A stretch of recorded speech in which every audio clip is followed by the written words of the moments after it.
Yo, it's your boy Dctree from Dctree-Nation.com, where we cover hoops and heroes. And today we're talking hoops. It is trade season, guys. Trade season. What moves should the Spurs pull off? What moves can they pull off? But more importantly, what players or what type of players they should be targeting. And that's what this video is about. But before I jump too deep into it, if you like my content, please sub to the channel.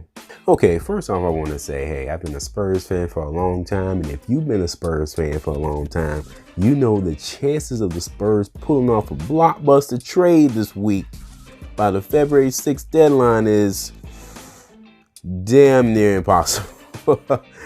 Know thyself, Spurs Nation, know thyself. We're not going to do anything major. We're not going to bring in any major players. Hell, I hope I'm wrong, but if history repeats itself, it's going to be pretty boring trade season. And this year, you can't really blame the Spurs because they don't have a whole lot to trade. You know, you got Marco Bellinelli, who can't defend anything, you know, and is having a decent year at best. Decent at best. Horrible in my opinion. But you could say his shooting has been decent. And then you have DeMarre Carroll, who hasn't played all year, basically. You know, it's not a lot of teams that are going to break the bank for a guy who racked up so many DNPs. We still don't know why this guy isn't playing.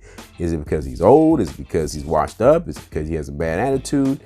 Other GMs and, you know, other front offices in the league have to be thinking that. So what's left is Rudy Gay. Rudy Gay, is he over the hill? Is he old? You know, people going to break the bank for him. Okay, his contract. So the Spurs just don't have a whole lot to deal with, so we shouldn't get our expectations up too high. Now, with that said, you don't know what's available for the Spurs, but if they can choose, they need shooting badly.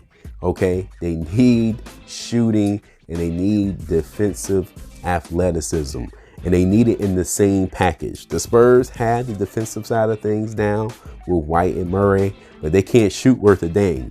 And then they got players who aren't defensive at all. Your Forbes, your Bellinelli, a little Patty Mills in there if you want to throw them in there, and they can shoot lights out. The Spurs need 3D players, okay? They need 3D players, players that can defend worth a dang and shoot worth a dang. They need them both, okay?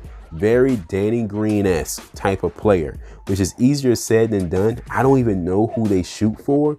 The league is so vast and so ever-changing, but they need to go for those type of players. If they can't get those type of players, then they probably need to go draft picks. But knowing the Spurs, they need players because they're not going to tank, or they're not going to, you know, find missing the playoffs as acceptable. So they're going to have to go for players.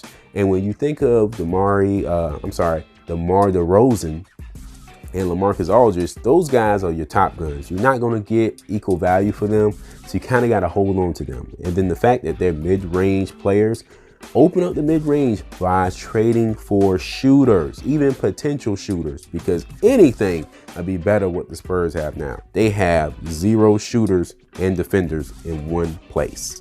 Another player type that the Spurs should be looking for is a rim protector. Now, I do put this under kind of the dreamer category because I just don't think the Spurs have enough to get a Drummond, all right? They're not willing to get rid of DeRozan or Aldridge, so they don't have enough to pull in a Whiteside. You know, I don't think they have enough, but we can put it in the dreamer category. Maybe there's a young talent we're not aware of that potentially could be a good rim protector. You know, you got Dedmon in Sacramento, but his contract is ridiculous. So he's not young, but, you know, maybe he'll be a better rim protector than the guys we have now.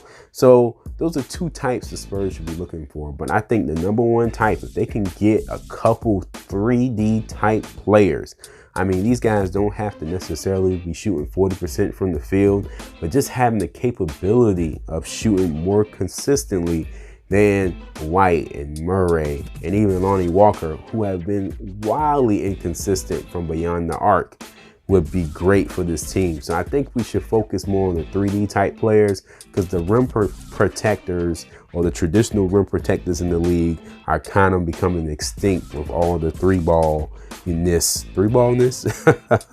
that's going on in today's game. All right, guys, that's it for this one. Thanks for bearing with me. I'm fighting through a head cold, and that's why I sound like Christian Bale off of The Dark Knight. Where are they? Where are they? All right, guys, that's it for this one. For more information on hoops, check out the main page, Dctree-Nation.com. Like us on Facebook. Don't forget to hit that sub button. Help a brother out. Peace.